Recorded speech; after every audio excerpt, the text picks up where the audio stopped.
Blended learning muna ang ipatutupad sa mga paaralan sa Mindanao na apektado kasunod ng magnitude 7.4 na lindol sa Hinatuan, Surigao del Sur noong Sabado, December 1. Ayon kay Vice President at Department of Education Secretary Sara Duterte, ipatutupad ito hanggang masigurong ligtas na ang mga mag-aaral at kawani ng DepEd. Dagdag ng Vice Presidente, batid niya ang hirap na nararanasan ngayon ng mga apektado. Mahalagaan niya na masigurong ligtas at matugunan ang pangangailangan lalo na ng mga bata at matatanda. Panawagan ito sa publiko makipagtulungan sa mga ahensya ng pamahalaan para sa stress debriefing ng mga batang natatakot pa rin at nagkaroon ng anxiety kasunod ng malakas na pagyanig.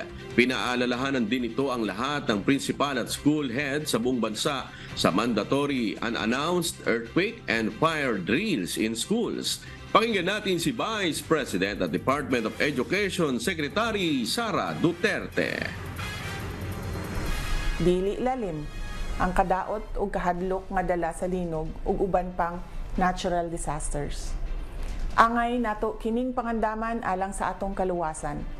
Ipatuman nato ang blended learning sa mga apektadong lugar hangtod masiguro nga luwas na ang mga estudyante ug kawani sa DepEd. Kaugnay nito, nais kong paalalahanan ang lahat ng mga principal at school head sa buong bansa sa Department Order 53 Series of 2022 ng Department of Education o ang mandatory unannounced earthquake and fire drills in schools. Mahalaga na masanay ang mga learners sa mga dapat na gagawin panahon ng lindol at iba pang trahedya at kalamidad.